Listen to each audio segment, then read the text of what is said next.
ndikaona Munzora achitaura achimba song yamajaivhana, ndikati, is this what we want in politics? Are these the politicians? We say we have got politicians in our country. Ladies and gentlemen, tikutamba neupenyu hwevanhu. Kana tisati are ready for any opposition, let's leave opposition politics. Because we are not ready for it. If we were ready and serious, definitely we can mount a challenge against ZANU-PF and win that country within a day.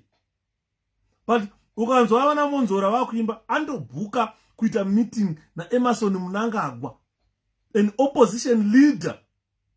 Uri kunoto discuss chii? Dialogue. What is dialogue for? Ndombo kubvunza emaZimbabweans kuti chii chinonzi dialogue. What is dialogue for? Munhu ari kutaura nyaya yedialogue na Emmerson Mnangagwa is a constitutional lawyer. A constitutional lawyer who masquerades as opposition president, who is asking Mnangagwa for a dialogue. What is a dialogue for? What are you dialoguing for? He has never been in any election as president of any political party. Already seeking dialogue with a killer. What are you dialoguing for? Having a conversation with someone. Pollard has failed. Because Pollard yacho. Thanks 𝗵𝗂𝗰𝗵𝗲𝗍 for bringing this. They are talking about Pollard. Ukaenda kuPollard, makambona here vanhu variko kuPollard. Mumwe akawana 0.005% yemavotes. Ukazati akavhoterwa iye nemukadzi wake nemwana wake vari 2. That person is in Pollard. Kune chechina chekuimba nhora 𝗕𝗓𝗏 chachi is in Pollard. What do you think 𝗵𝗏𝗁𝗏𝗏𝗃 can put? What plan can 𝗵𝗏𝗁𝗏𝗃 put on the table to say adopt this? I'm Pollard. People who were rejected by people because they were rejected. People don't want them, and they are forced onto you. Would come, let's sit down. Imimurima leader which. And then you find, you see, Saka, tine problem disu maZimbabweans as well. We lack time management. Because by now, we should be counting. What did we get? What did we achieve as Zimbabweans? The analysis of how working hours are spent. The analysis of how our political life was spent. And the prioritization of tasks. What task do we need to prioritize? What do we need to achieve? We should have time management. But akafoma political part atina kusa time management. Kuti kasvika 2 terms the politics is tisina kwa kutora president. What are we going to do? We got stuck with the useless citizens, useless politicians. Thank you, Tanaka. Thank you so much. So we got stuck with the useless politicians. We lacked time frame. We lacked time management. What political achievements should we get by the end of first 5 years? What did we spend our political time doing? What did we prioritize on? Winning presidential election. Winning majority in parliament.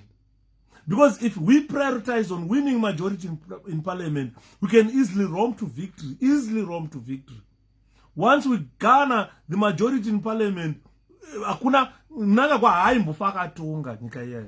but the problem there would, if we garner the majority and the other members of parliament, I think it is one who sana James Mardad, one who sana �53 one who sana 𝗬𝗓𝗏𝗃𝗏, one who sana 𝗬𝗘𝗙𝗏𝗏.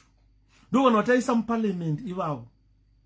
Honestly, even if we talk of time management, even if we plan that we must achieve this by certain time, we have got Munagara sa 𝗬𝗘𝗙𝗏𝗏 as your spokesperson. You have Munagara sa 𝗬𝗓𝗏𝗏𝗃𝗏. You have got Munagaita sana Mardad as spokesperson of the president. Amunacha munoronga nenyanya zakadaro nenunzwa tunzwa zakadaro. People who are fighting you from inside. Thanks, 𝗵𝗂𝗪𝗍𝗍. People who are fighting you from inside. It's been long. Tisingabatani pano murise 𝗵𝗂𝗪 ndakasimba mwana wamai. We've got vana �53 vakaita members of parliament kupi kumondoro for MDC ndo vaamaambassador kumalawi veZanu PF. Vana maridhadhi vakaita maambassador, vakaita ma-MP kumabvuku vari maambassador ndo vaamaambassador kunana Senegal. Kwaiva naTrudy Stevenson kuSenegal ari ambassador abva kuMDC. These people are being rewarded for the work they did, destroying the party. Vana 𝗵𝗘𝗙𝗧𝗧𝗏 commissioners are rewarded for the work they did, destroying the party from inside. There are still more of them in our party. And I don't... Ndisaka mchona munhu achida kuramba achingonzi president, vice president, president, vice president. Minister zvakati, ningi zvakati. Uripo for the past 20 years. Uri shadow minister. Chaunogona chanisingagone chii. And the people of Zimbabwe, why are we being used in nevanhu vari kupuwa mari vachidya neZanu? We really know them. Nyaya yatapiwa mashakada ndakaitaura kudhara. Nyaya yatapiwa mashakada ndakaitaura kudhara. Hanzi 𝗴𝗲𝗁𝗏𝗃𝗪𝗔 nyatsambo paground panoda munhu 𝗴𝗃𝗙𝗏𝗏𝗃 tirisomalia kuno azvibude ndo chokwadi. So you find kuti nyaya ndakaitaura kudhara. Vana mai manyeruke vaigara paZimforce. Tapiwa mashakada akatenga chipangano chikanorowa na mai manyeruke kusitodhathi Mbare. Vakarohwa zvekurwa zviya pambari payo, matisheti akabvarwa, machembere mazamu akasara ari panze, vakatiza vanopinda Mbare police station. Vachisvika muyema zvikanzi tivade muno machinja. Mazamu ari kwapa varohwa nechipangano. Vana ngrini abhadhara, tapiwa mashakada abhadhara. Nyaya ndiri kutaura iyoyo ndichakudaidzirai munhu akarohwa ipapo akuudzei. Ndikakwanisa kubata mudhara manyeruke namai manyeruke ndovadaidza pano vauye vakuudzei kuti taibvunza. Saka chazogona tapiwa mashakada chii? You understand? Saka problem yatinayo ndeyekuti hatina time frame. Hanzi hazvisi nyore kuita strike Zanu vanouraya sezvo vachishandisa vakuru vemauto. Ndo zvatiri kuda mukoma Brian sekristoli. Nyaya tiri kuda ndeyekuti takuda kuti mauto iwayo vazive kuti akata 20 years ari muchiuto ari kupuwa $120, which does not buy him anything. Kana uri muuto uchibvumirwa kunoridza pfuti uchiuraya munhu ari kuita kuti iwe uzowana mari yakanaka, munhu iyeye muuto iyeye is an enemy of the state. Saka we need to educate them. They need to be educated. And most of vatengesi vari corrupt, so they go join because of kuda kudya. So at the end ndo vamakuona izvozvi MDC iti split isingapedze masplit nenyaya yekuti vari kuda kudya. Saka isu hatisi kuti vadye. And I would love people like Jealous Mawari in the convention's leadership. That guy is principled and fearless. Yes, I agree with you, Mkoma Ed. I agree 100% with you. So you find that what we lack is just time management. Iyoyo ndo yatikuvadza. Because we should have scheduled our programs. Kuti ma programs edu aya tikata 2005 election 2000 election tikapedza tikupinda election presidential 2002. What do we want to achieve? Toda kuachieve our president. And we know Zanu PF rigs election. Kana tichinge tarigwa pa election toitei. And it won. So we need an organization. But time management skills are tutorial. Kana usina scheduling, usina organization skills, apana chinobuda. Takutosvika 20 years, tapfura 20 years, tichingoimba. Tikuimba. Chinja, maitiro ako chinja. Hezvoko bwa. Tapedza paipa vaenda kumba kwakufonerwa nema commissioner general wepolice kuuya kampana titauri ku problem chi. Uruda chi, uda mari. Mari kwa divide apart takwenda ku a crucial election. So you see, every time we go into a crucial election, where MDC split. Every time we move into a crucial election, MDC split. When we were going into an election in 2005, the party split. When we were going into an election in 2013, the party split. In 2008, kuna wakatobuda. Every time we go into an election, kuna andopchekwa nemweya wekumusha kwawo China ukuthi ndauda kuparadza chinhu chevanhu. And vanhu tichiri kungosekerera vanhu vakadaro. Tiri kuvapa zvigaro, tiri kuvapa zvinzvimbo. Vakoshei vanhu ava. You understand? Hansi kuona mukoma ino zviri kufamba here. Obey, zviri sei mwana wamai. Kuti vanhu zvityise. You understand what I'm saying here?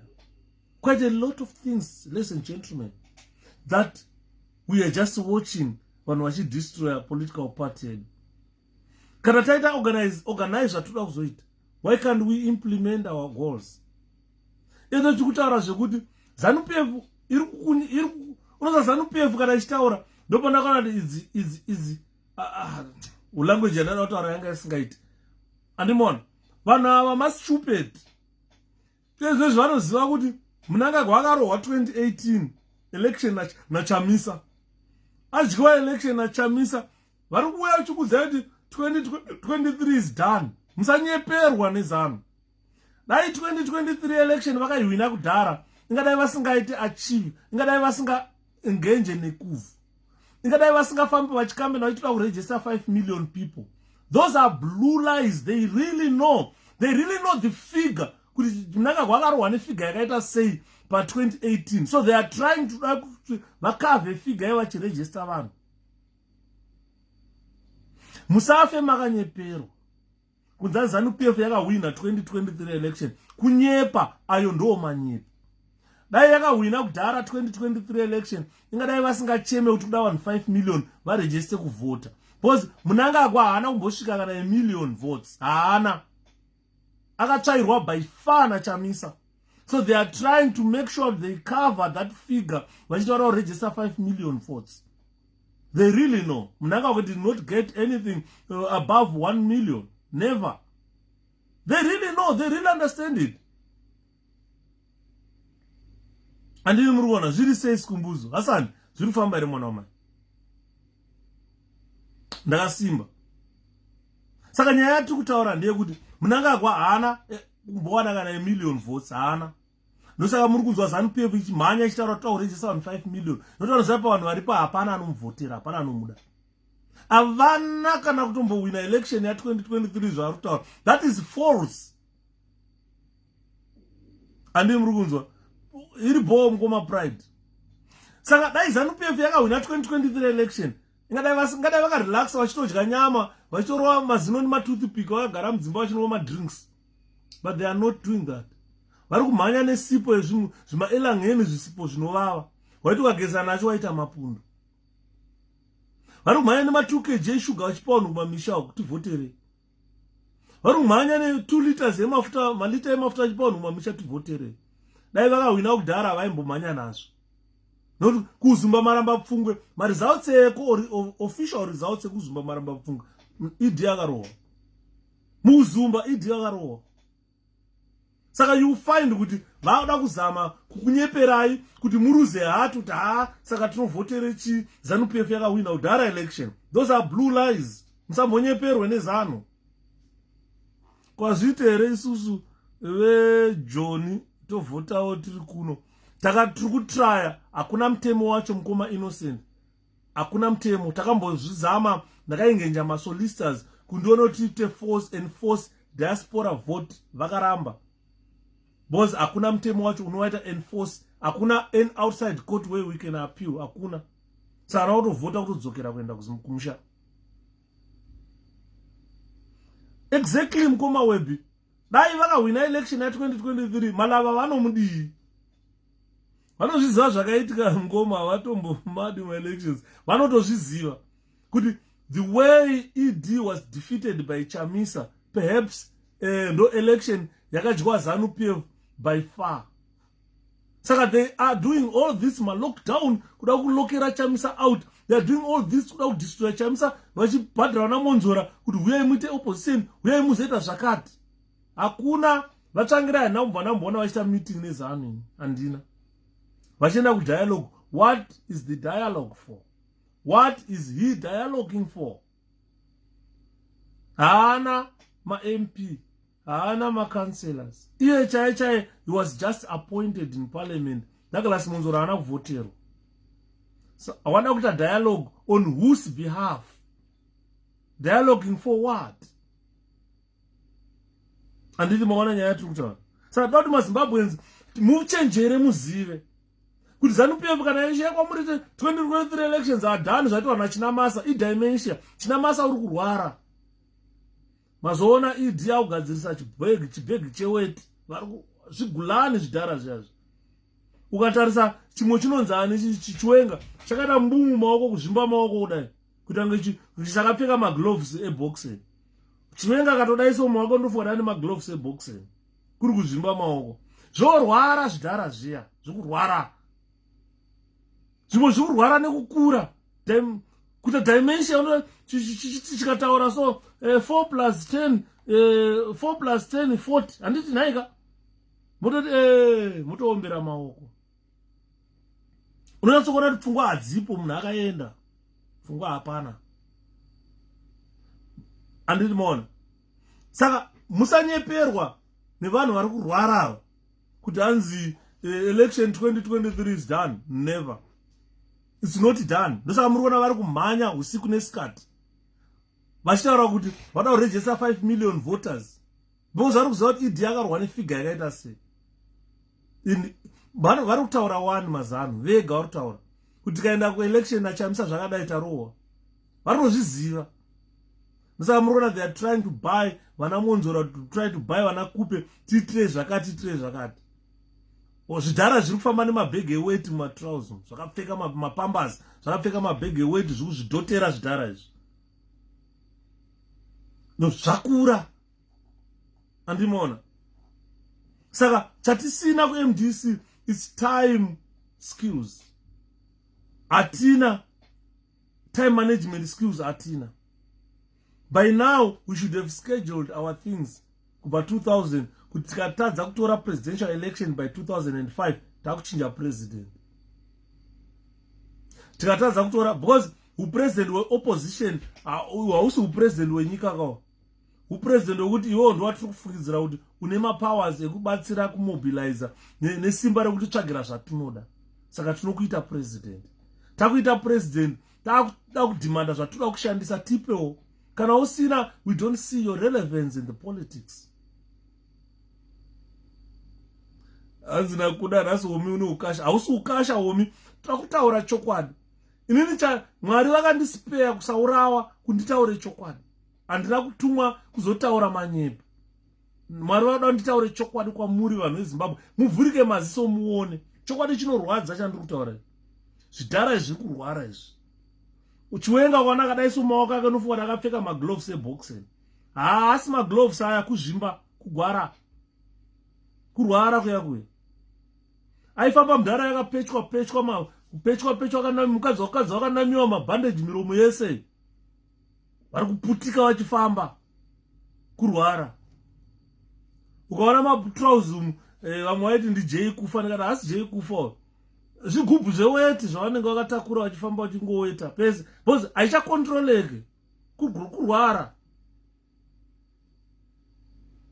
Andinoona hanzi pasine Zanu. Andinoona. Saka muri kuona ndo chokwadi musharukwa. Nelson Chamisa.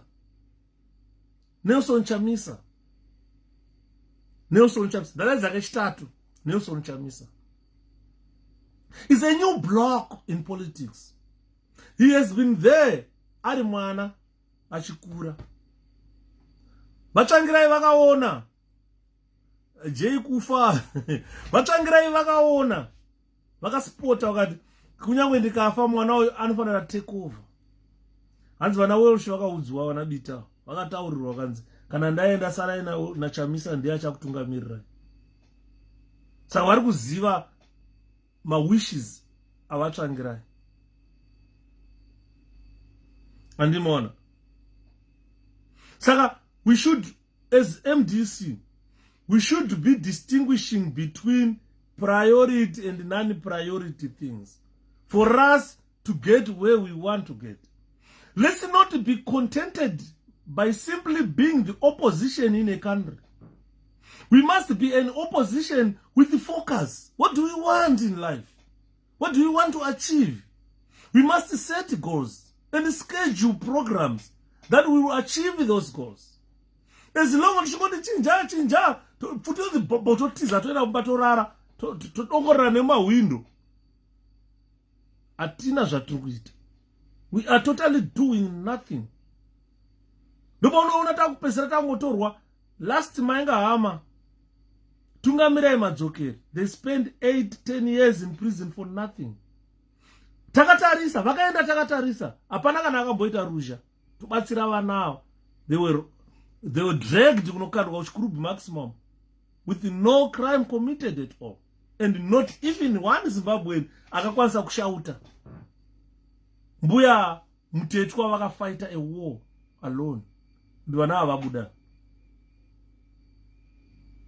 So what do we need to achieve? We lack time management. What exactly can we get out of using these time management skills? What can we exactly get? Let's calm down. Let's sit down. We have learned a lot. About 2000 kusvika nhasi as MDC. We have learned a lot. We have seen a lot. Time can judge. What we have seen from 2000 up to now, apana asiri kuziva kuti uyu akamira sei. Vanhu varipo vati kuti ma-leaders nhasi mu-opposition, they have been there for 20 years. Vamwe have been in parliament for the past 20 years. They are still there. They are still vying for the same parliamentary seat. Could ndite member of parliament. Life parliamentarians. Tikuita takafoma MDC kufomera certain individuals kuti mimi chuya ndimi watakugadzira kuti mudye. And ndo vari kudya zvavo. 20 years in parliament is not a joke at all. And the new prime minister in Israel today, Netanyahu, who was voted out after years in power. Zimbabwe, we need to do the same. Yes. Tuitanga takafoma opposition political party, MDC, kuti vamwe vanhu vadye. Ndosaka ndichikudzai kuti patakafoma party, kune vamwe vanhu vakanga vasipo. Vakazoya later on kuzoti joina. Vakumhanya vachitaura kuti mapresident eparty. Dai vana shepherd tati tisiri ma-civil servants, tisiri magadheri makore acho iwayo, ingada titori ana zvamahwinya mupati memwe. But akuita problem yekuti tasarenda party to individuals vanofunga kuti they are more powerful. Ukada kuvabvunza power ravo, where do they derive it from? They say we are educated. They say we are educated. Ndosaka muno ndikutaura kuti zvakataurwa naPresident Nelson Chamisa, I buy that idea. Kuti kana muna member of parliament anodiwa muconstituency nevanhu, kwete kuti because he's a sitting, no. Tuda munhu anobva muvanhu. And all urban MPs must go to their rural constituencies. Hakuna chavanobuda nacho vafanao. Havana. 20 years munhu ari muparliament. Mana Mashakada anzi akatotaura andichada kutocontesta. Kutonyara. Ukaona munhu akutaura kuti handichadi kucontesta. Kunyara. Ukamubvunza chii chawakaita constituency kwako, hapana kana one chakaita. Munoziva 𝗫𝗏𝗁𝗃. Ndo pandakadheererawo. Mwana ndakutaura kazhinji handisiye kutaura 𝗫𝗏𝗃. 𝗫𝗏𝗃 akapuwa motikari yekuparliament. Ma-𝗵𝗏𝗏𝗃 akatanga kuya tumanisani tuya. 𝗫𝗏𝗃 ndobva apuwa motikari yekuparliament akanoitengesa. Unoziva vanhu vaiti 𝗫𝗏𝗃 anopenga chete. Akatora motikari yekuparliament yakapiwa akaitengesa, akati I will continue to pay. Ndobva atengesa motikari iya. Ndobva atora mari yemotikari ndobva avaka musika kuSt Mary's panotengeserwa nemamai emusika. Andarwadziwa nhasi nenyaya yauri kutaura iyi inorwadza kwatakabva mutunhu. Zvinorwadza sekuru. Because tikada kuona kuti what did we say to achieve? Manzwa ndichitaura nyaya yandaishitaura panapa. Kuti vana John F. Kennedy ndakudzokera kunyaya yandaishitaura sandapedza. Vana John F. Kennedy pama inaugural speeches avo vakataura vakati Americans or citizens of America must participate in politics. They must get together to move the country forward. Vakayana Abraham Lincoln vakataura vachiti, let's not forget the nation's founding principles. Vakauya wana Franklin Roosevelt vakataura vakati, the promise yandiri kukupai is to recover the economy of America. Wana Barack Obama vakauya vaka remind Americans about the greatness of America. Hanzi munozona sei Mr. Yuda Mnangagwa was busy meeting Java, yet Ramaphosa was in the G7. Chirega indipinde ikoko.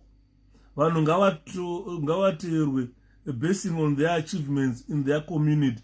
Mkoma well definitely. My members of parliament at now must fall. Because they never did. Munhu wese akaita 20 years, 15 years in parliament, asina chakaita constituency yake. Why should we give him back that constituency? There's stupid assertions. People say, we have got this so and so member of parliament are effective in parliament. Effective in what? If you look at the Zimbabwe economy, do you think we have got a parliament, Isuzu? Do we have a cabinet? What are they effective in when we are drinking sewage? Honestly, what are these members of parliament effective in? Kunota noise in parliament, kunotaura. Nothing coming out. As a result, we are still drinking sewage. Mahansa dakazara vanhu vachipopotedzana vachirovana. Urere rinonzi mondiya rakarova temba muliswa mpama yakatyisa musi unoyu. Sorry kuti kumuti hure. Temba muliswa akapuwa kuka wakashayisa mhashu. Mbama yakarira kuti wewe. Roy Bennett akangovhundutsira chinamasa ngomusikidza, so akanzwa rova chinamasa akati 1 year in parliament, in prison. Vana mondiya hatina kumboona kana achitongwa kana kusungwa chaivo hatina kuzviona. Chihure chanyanya muparliament yeZimbabwe. And it's high time all genuine opposition to join hands 2023 and contest under one name. That will never happen at 𝗵𝗘𝗃𝗃. Because vanhu vatiri kuisa mapositions, vatiri kupa mapositions vanhu vasina chavanacho, who are easily bought by Zanu PF.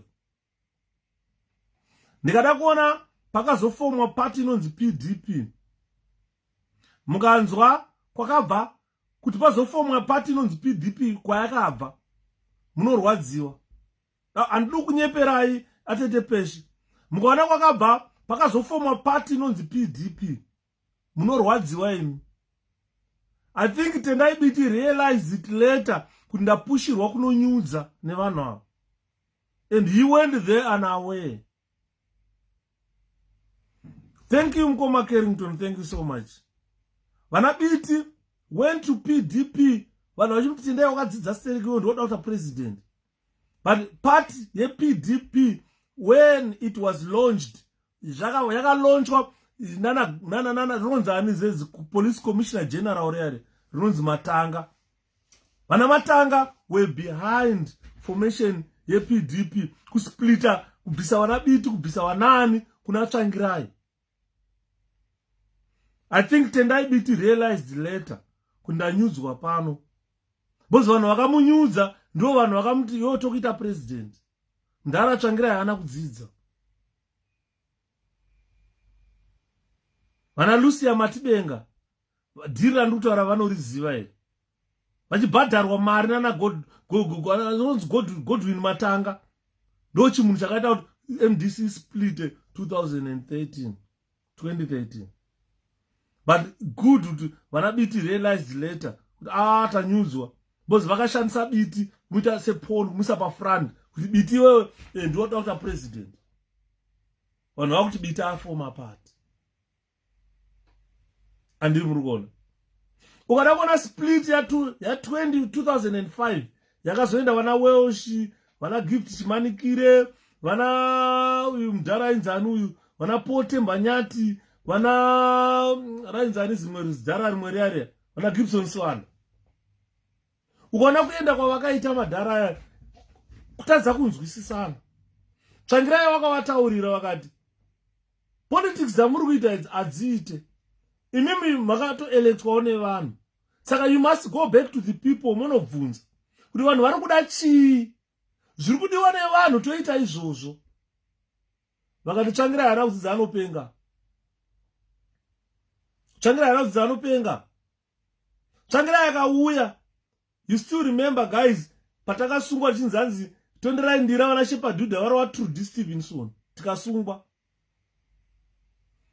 Tsvangirai achaadresa vanhu kumabvuku kuti toita sei nenyaya yemasenatorial elections, topinda here. Tikamuudza Morgan kuti mudhara problem iripo demarcation kudivide wakaitwa maconstituency kwacho hatina advantage, but certain individuals knew kuti kumatebhelere kwakusina problem. Ese maconstituency emasenators taigona kumatora, but ukada kumalocations matauni anga abvarurwa, mastronghold MDC anga abvarurwa, abatanidzwa nezvimwe zvimaconstituency zvekuti ZANU-PF yanga ine upper hand to rig that election. Tikamuta hatidi mudhara. Endai munovaudza executive yacho yoyo national kuti vanhu varamba vati kwete to senatorial elections. Tsvangirai akaenda akavataura ngativhotei. Vanhu vakaenda vakanovhota vakati tsvangirai vanhu vakati ngatipindei. Bosi papa nevanhu vanga vakaemaka kuti hama neshamwari dzichaita masenators. Tsvangirai akati ndapuwa masimba nevanhu ndabva kuvanhu. Vanhu vati havasi kuda. And Tsvangirai vetoed against that. That caused the split in 2005. In senatorial elections. That was an unnecessary split, which weakened the party. Vakabva vatanga kumhanya neimwe MDC yavaimhanya nayo kumatebhelele. Vakanotora Mutambara Arthur robotics president. Vakamuya robotics scientist kumuita president weparty. Chakabuda hapana. Mutambara akangosvika akadya akaguta akabuda akaenda. Mutambara is one of the most educated people in Zimbabwe. Hapana anoramba kuti Mutambara wakadzidza, hapana. But zvaakadzidza hazvinei politics izvi. Akadzidza kugadzira zvitundu musere zvinoenda kudenga zvichidzoka, zvinoenda kumwedzi. Dai tikatotaura kuti Zimbabwe government toda kugadzira chitundu musere tombolonchawo chedu, Mutambara can help us do that. He's a robotic scientist. He is a scientist. But kuti ashandise brain dzake idzodzo kuti ite down ZANU-PF titore election tiwine nyika, hapana. Vakauya vakamupa vakamutita president, hapana chakabuda.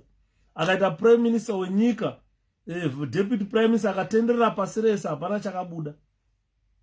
Saka vanafundi ava tinyanyovada. Because with them or without them, nothing has changed for the past 21 years. Murunzwa nyaya, nyaya ndiri kukuudzai inorwadza. Hatina kufomera party, kufomera vanhu vekuUniversity of Zimbabwe chete kuti vagute. Bozi mukada kuona ma-student union, ma-president acho, machindo vanhu vese vane ma-20 years muparliament. Vari kudriva motikari dzechi5 muparliament. Ma-twin cab 5. Mari dzakapa mwakavaka mazimba wakavaka chii. The people of Zimbabwe, we still hope on those people to bring change to our country. Vakunzwa kunaka kwekudya kwekuparliament. Ndosaka muri kuona kana pakapanduka Monzora achita recall ma-parliamentarians, vamwe vakatopomoka vana 𝗵𝗲𝗰𝗵𝗲𝗍𝗏. Kunonzi kupomoka kuya kundabviswa mufeeding trial. Vari kuenda muparliament nedumbu, havasi kuenda nemaproblems emaconstituents. Yatove form of employment parliament. Saka maona ndiri kutaura, ndiri kupai good examples famous political speeches which were given by my presidents ekuAmerica. kuti MDC now, we should be encouraging every Zimbabwean to participate in politics. Citizen convergence for change is to encourage every Zimbabwean to participate in politics.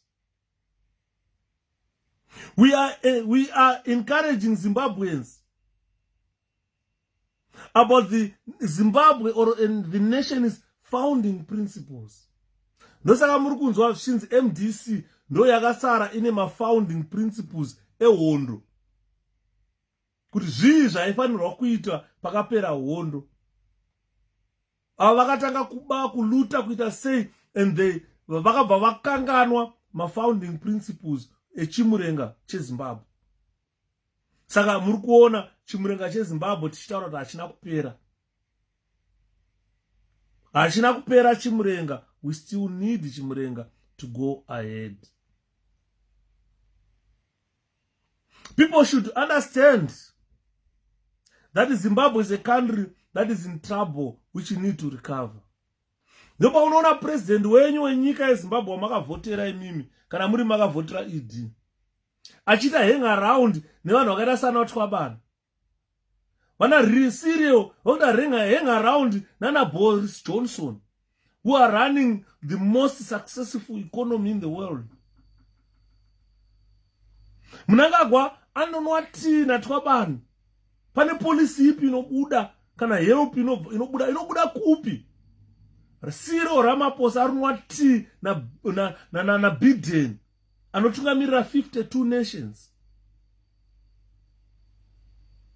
Ndopa unoona kuti what do we prioritize as Zimbabweans?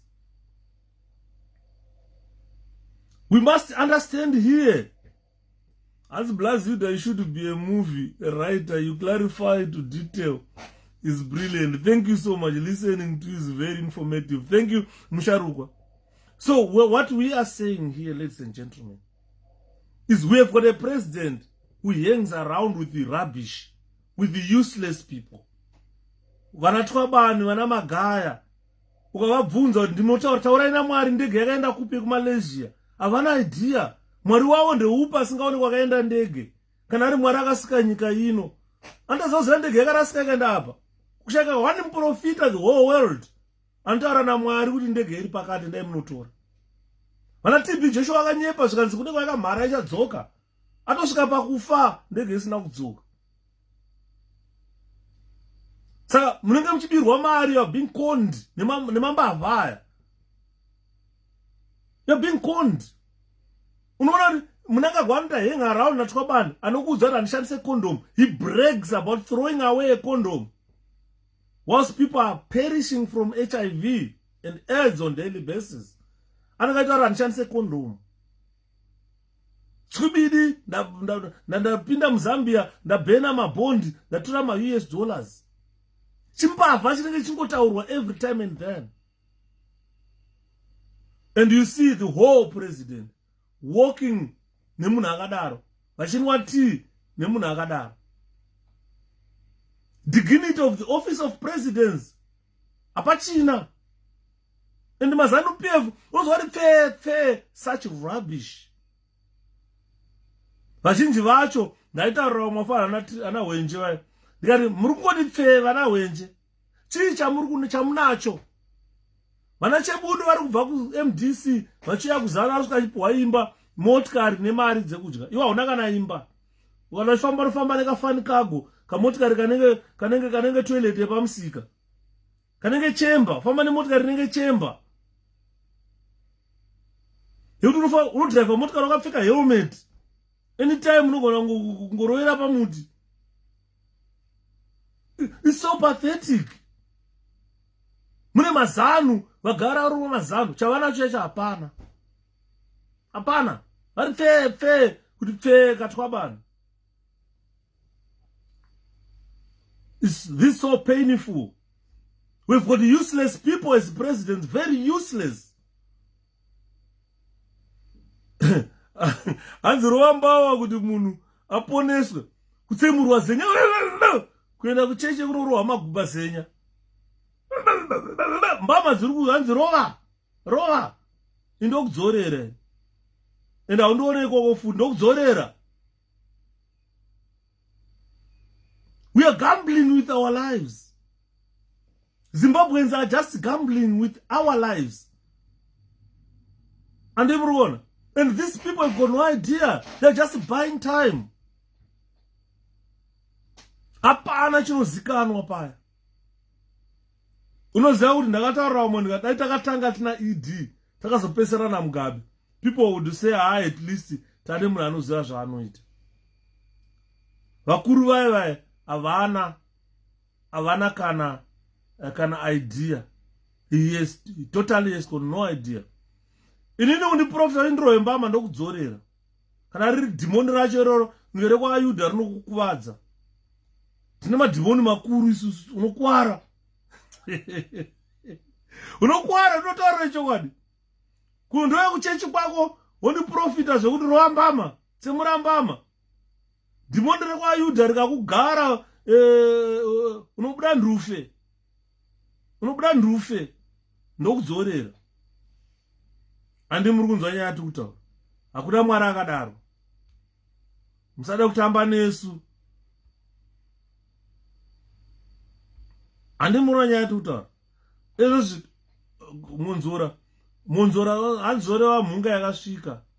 Kana Munzora hanzorewa mhunga yakasvika. You understand, guys? Saka inini chiregai ndipedze. Ndingaramba ndichitaurisa. So what we are going to do, we might meet tomorrow. Kana pasina any other developments or any other ideas zinogona kuitika. We might meet tomorrow and discuss further the issues that are affecting our country, Zimbabwe. And Imon, I might sound rude to other people. I definitely might sound rude, but I'm not being rude. I am showing you.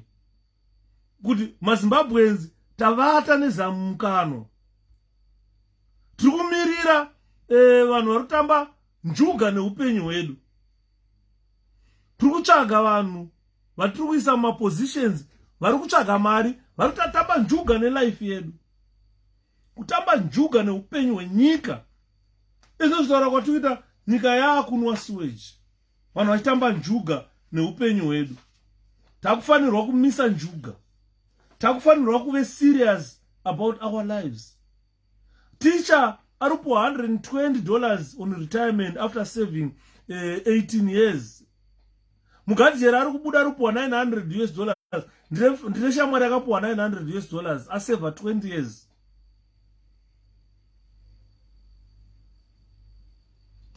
Saka ndo nyaya tiri kutaura kuti now as Zimbabweans there are certain issues that we must consider. We must have a muscle to deal with these people. We must deal with the ZANU-PF once and for all. We must ensure that ZANU-PF is removed and we destroy ZANU-PF. As I'm speaking, hakuna chinhu chinonzi ZANU-PF. Chasara is in the military. Chasara in military. Kana kubata gidi zvinokodzera musharukwa.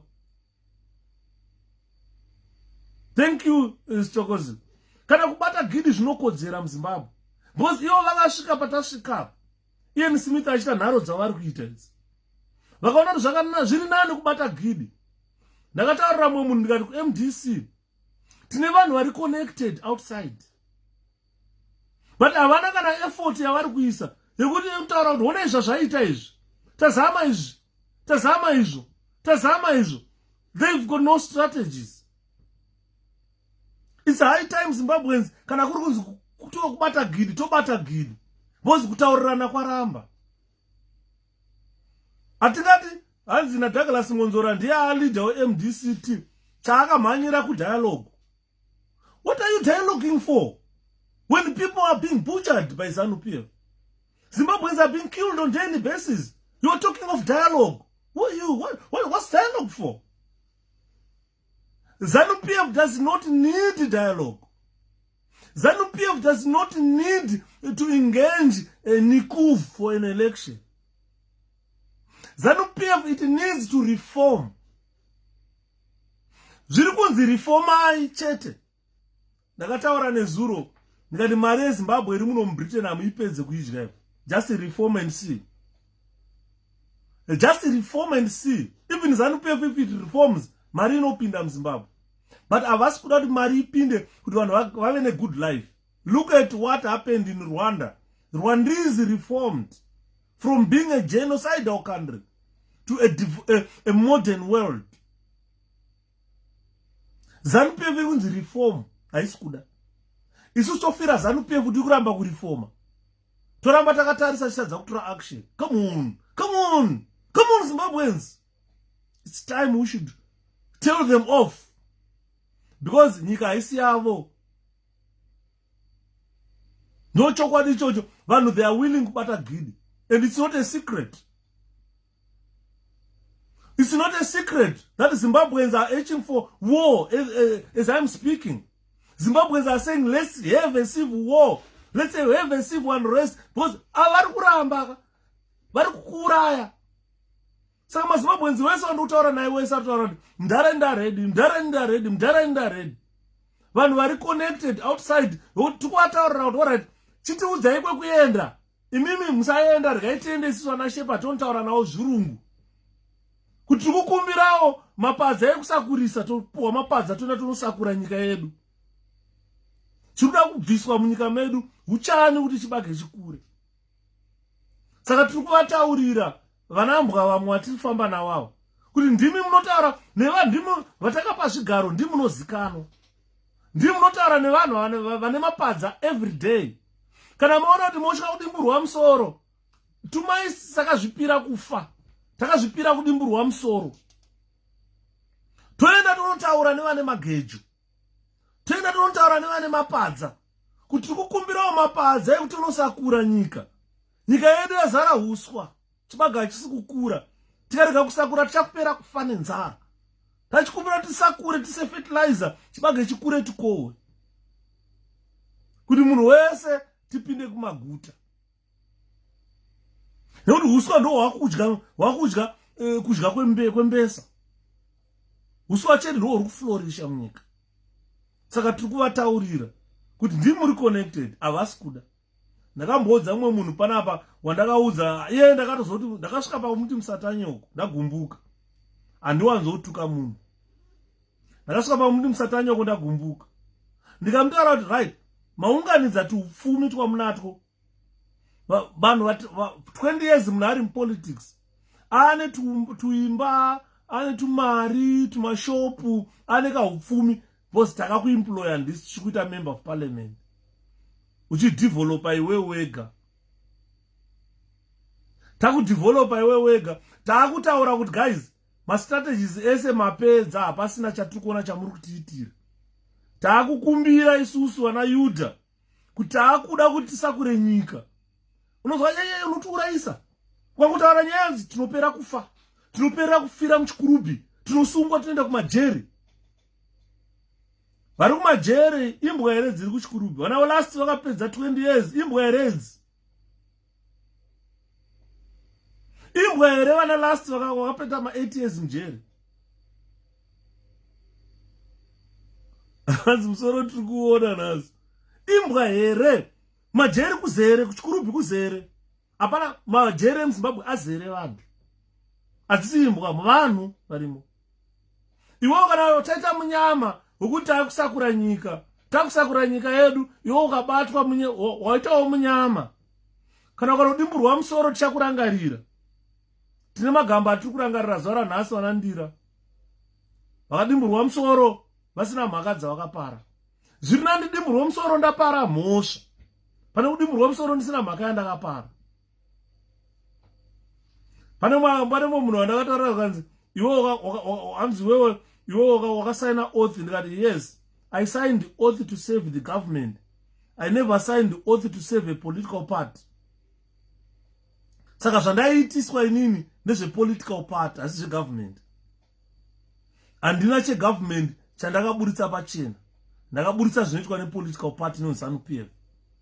So the oath yandakatora was to be loyal to the government, not loyal to the party. You cannot be loyal to two masters. you can only be loyal to one master. One master is the government. Saka kana wakundivhotesa mujere iwewe azvisiri zvegovernment izvozvo. Zvazvekupolitics, zvazvekuzanu-PF. I can only be loyal to one master, government, not loyal to a political party. I don't have two masters. I've got one master who was the government. 𝗪𝗲𝗰𝗵𝗵𝗏 zviri sei classmate? Chimwana icho komana. Hanzi ngoma Yudha toda mapadza ekusakura nyika. Ndo zvaakudiwa. Patasvika apa ndopo vakasvika naIan Smith. Munhu akantaura zvikanzi iwe hausi munhu akanaka. MDC ndikati ndakaudza mumwe munhu ndikateerera unzwi. Inini Shepherd Yudha pandasvika nhasi andina kadhi reMDC. Andina kadhi reMDC repati. Makadzi andinawo epati nandiri kuZimbabwe. Bandapinda muUK hanabva ndatenga kadhi reMDC. Saka I'm not an official yeMDC. Vati vanhu vabate ipapo. Handisi official yeMDC inini. Handisi supporter yeMDC. But ndiri sympathizer to the party. Because masupporters vanomhanya vachienda kumarare vachita sei vachita zvakawanda. Maofficials vanenge vari pamberi vachimhanya vachita organization yeparty. Inini I am simply a sympathizer of the party. I put my money painodiwa kuMDC. Vakati vanoda mari ndino contribute mari. Andina card. Asi I contribute my money. Ndoisa kupati kana vanoda 20 pounds oti mukuda 20 pounds as a sympathizer I have to contribute. Ndobva ndabhadharawo. Saka everything that I say on my platform, it has totally nothing to do with MDC. I'm not an official MDC. Thanks, Hilda. I'm not an official MDC. What I say on this platform is not the position MDC. MDC as a part, they've got their own plans. Inini as a sympathizer, I cannot influence my policies of MDC as a part. But I am appealing to the population at large in Zimbabwe. Kuti varume, tikaramba tichiti MDC maslogan tichirova tichimba tichita zvataita kudhara. Tasvika pakuti tavhurika maso taakuona kuti vanhu vataifamba navo tichiti chinja ndo vanhu vari kuuraya pati yacho. Ndo vanhu vari kuisplita pati yacho. Ndo vanhu vari kuya vachitengwa on daily basis vachipandukira vanhu. Saka pati havasi vanhu. Kana iri pati regalia haisi vanhu. Vanhu have got right yekuti kana MDC yacho hatichaidi takuda new political party. Vanhu vanotevera chinhu chine gwara. Kwete kutevera chinhu chinobvaruka kunge juzi ratizira chirudunuka. Tikasvika nhasi takafoma MDC 1999. Tichingota 4 years kana 3 years yabvaruka party. Kwane MDC Mutambara, MDC 𝗀𝗥𝗙𝗪. 5 years down the line yabvaruka party. Kwane PDP, MDC Thokozani, MDC 𝗀𝗥𝗙𝗪, MDC Chichi. Tagara party yabvaruka futi. Kwana MDC ichochonzani chaja chichimningira chamzorewa ichi. MDC Monzoro. Hapana vese kwada kuona vanhu vandiri kutaura nezvavo ivava.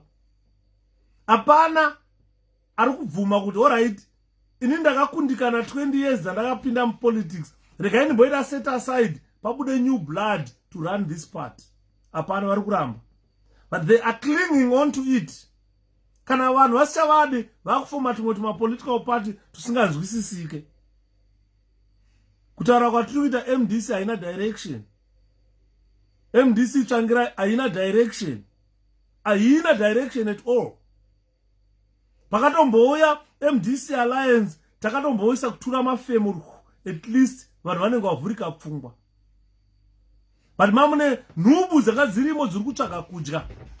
Douglas Monzora akamboita 𝗨𝗲𝗰𝗵𝗵𝗏𝗏 ikaparara aba mari yeclient ezvakadya mari dzedu dzealliance. And uzai Monzora kuti the game is still on. Mari dzavakadya tiri kudzida. And Monzora, one way or the other, he is going to repay that money. Or else we declare war against him. Very simple. We declare war against Monzora. We are not scared of that. Ichakwana nguwa yekugeda kwemweno. Ndachisekana bhururu wangu ndikati unongobvisa trigger, unongobvisa ningirikini chete pini ngechomo ukanda grenade mukanwa memunhu. Because some people don't deserve to be there. Saka kuchaitika kugeda kwemweno because mari yatakashandira tikuida. Tairarama pungwe vana shepherd chita malive chimobilizer kuti vanhu endai munovhota. Mavhotsa achiitwa ndakasvinura kudai achikaundwa maresults achibvunza mawana chii pakati ndichitatadewo kuno. Using my own resources for that money. Nhasi Monzora anotora oenda naye kunodya kuHICC nemahure. Warn him. Mari yochaida tuida. Very simple. Zvinoita senge zviri kunakidza at the moment. But pane pazvichasvika kugozha. And zvichamugozhera. Andini maona. Saka for today guys, regai ndirege kuramba ndichitaurisa because hasha dzacho dzinozonyanya. Munhu akachena haufaniri kuramba uchiita hasha naye. Unongwa kudikitira, unodikitira kusvika down below uchidikitira so ukasunga trouser zinenge rakati mbombombo kutota nekudikitira nehasha. Ndotenda Mwari akandidaidza kumasoyi kuzonamata.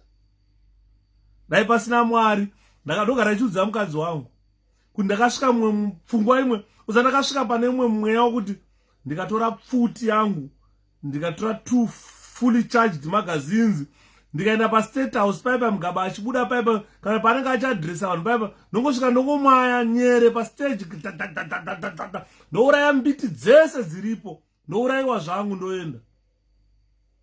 Ndakambofunga mweya iwoyo. Asi Mwari kana achikuda anomisa. Kuti ndaida kutora AK yangu ndoisa 60 rounds. Ndongoenda panongo achiadresa vana bhobho paya. Ndongosvika dadadadadadada. Unoziva ndaigara ndichiseka ndikati unoziva kuti taive nepfuti dzakaita senge ma 303. 303 inogona kurova from 2 kilometers away. Kubairira ningiri pamusoro telescope. Noenda 2 kilometers ndokutora telescope ndokutsvaira. Unogona munhu achikirikita adonha aenda. It's a sniper's rifle 303. Ine chimusoro chakadai so chinorova nzou ikamhara. Ndikakurova nacho haumiri. Saka you find out kuti zvese izvozvo wakanga uri mweya wechina wakaoda kutiteka. Asi Mwari vakazviramba wakati iwewe ndakakusarudza kuti uve mwana wangu. Ini ndakataurira mumwe munhu ndikati ndikapfugama ndikanamata inini kuchema kuna Mwari ndombomira kana chihure kana zvekuzi hanzi unomboti musikana akanaka umbochiva magaro umbochiva chi ndozvimira zvese zvezve nekumwa zvimwe nekumwa imwa zvitizi chii kudya zvimazai ndombomira ndokwira mugomo ndopfeka gemenzi rangu ndopfugama ndopinda mudenga muna Mwari. Ndege yekumalaysia ndokuudzai kuti iri papini. Ana musharuka mweya iwoyo ndinawo pana Shuwe kana Munangagwa. Wakambondipinda mweya iwoyo.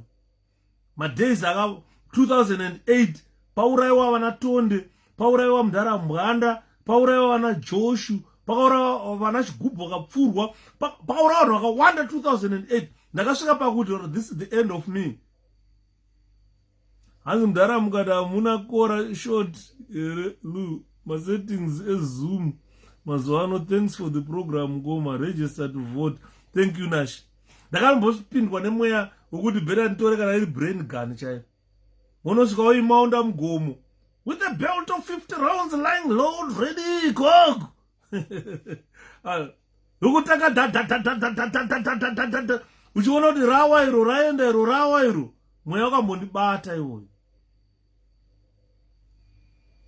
Hanzi Mudharambwa mukati hamuna kora short Lu masettings eZoom mazwano. Thanks. Tichashandisa inonzi Teams. I am going to start using Microsoft Teams. I'm not sure how it will gonna work per platform, because takuda input yevamo timbozwa kuti vamwe vanenge vachiti chiti kataura. Saka tinenge tichiedha vanhu. I'm going to create not Zoom but kuda Microsoft Teams. Saka vanokwanisa kudownloada Microsoft Teams pamafoni enyu. I think it will be a very good idea if you can download Microsoft Teams, then tozopinda pama live ne Microsoft Teams tinzwanana. Tokutira kui-uploada pa Facebook Microsoft Teams. It's better than Zoom. Those who know. Ma comments anenge achipinda munenge muchita ma conferences ne Microsoft Teams. So those who can download Microsoft Teams, regaini kuratidze zvayakaita. Those who can download it, Microsoft Teams. Let me show you how it looks like. Let me show you how Microsoft Teams looks like.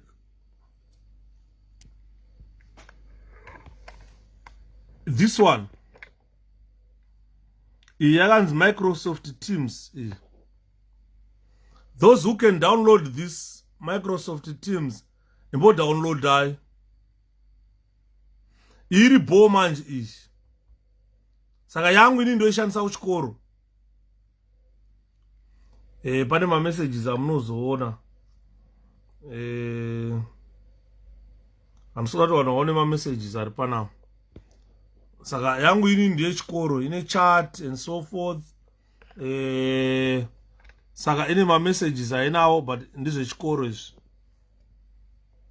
Andimona. Saka tuda Microsoft Teams, those who can afford to download Microsoft Teams, avalembe vahombe ndo yatiri kuda.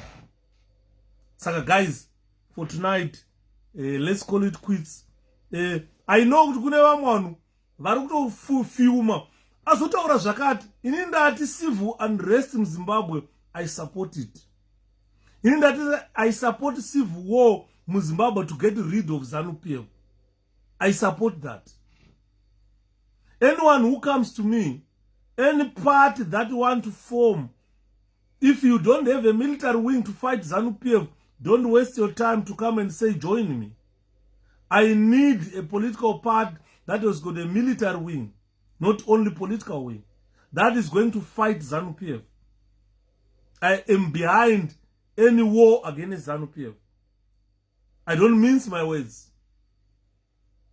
I don't mince my words. This is my position. It's not MDC position. It's not whoever's idea. It's my own idea. That anyone who want to fight a war against Zanu-PF in Zimbabwe, I am on your side. If it means ndinda wana pfuti dzacho tunoenda kunorwisa. Hanzi waipa mnin'ina, ndaipa mukoma ndochokwadi.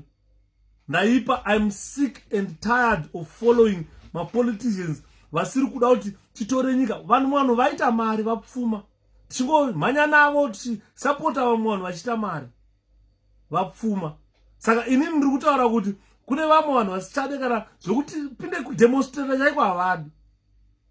Havachadi. Bozi vakutywa tikademonstrata, hey, tumari twangu tunozopwanyirwa, tuproperty twangu. Isusu hatina maproperties hatinawo. The majority of Zimbabweans are in poverty.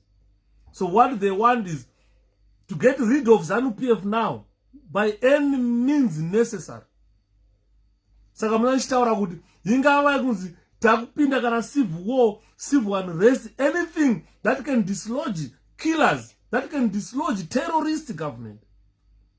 A very good example, America, it travels from America to Afghanistan. When they go to Afghanistan, they are going to fight a terrorist government. Americans went to fight in Saddam Hussein, who had a terrorist government, and they removed him because he was a terrorist. The Taliban are being fought by the British, are being fought by the Americans because they are the terrorists. Zimbabwe government is a terrorist government. that needs to be fought against. And anyone willing to fight terrorists, I am on your side. I am on your side. What Zimbabweans witnessed on the 1st of August 2018 and what Zimbabweans witnessed on the 14th of January 2019, that is what we call terrorism. State-sponsored violence. So we need to organize ourselves and make sure that we fight back. We have seen people gunned down in central business district in Harare. The Zimbabwe terrorists turned CBD a war zone where people who were fleeing from the soldiers were gunned down. Mere sight of soldiers would have sent those people running away. And I still wonder why Zimbabwe soldiers had to fire at fleeing civilians. These are the terrorists which the Americans fight. These are the terrorists which the British fight. So Zimbabweans have got a right to fight these terrorists. They gunned down innocent civilians for no apparent reason. So this is why I'm saying, anyone willing to fight these terrorists, I'm on your side. Count me in. We are sick and tired of seeing dead bodies of innocent civilians murdered by ZANU-PF.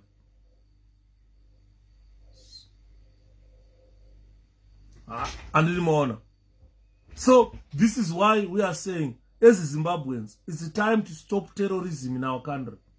ZANU-PF is a terrorist party. It has been known as a terrorist party ever since. And we must stop it now. If we don't, then we perish. They will behead all of us. I've seen beheaded bodies in Zimbabwe. ZANU-PF beheading Zimbabweans. I've seen them. All those scenes that you see by jihadists in Mozambique, those scenes were happened in Zimbabwe. In 𝗵𝗚𝗏, people were beheaded. Houses were burned. People were shot. Children were killed by ZANU-PF. So that is the definition of terrorism. To stop terrorism, we need to organize ourselves and fight back. If we don't, we perish. That's it. Good night.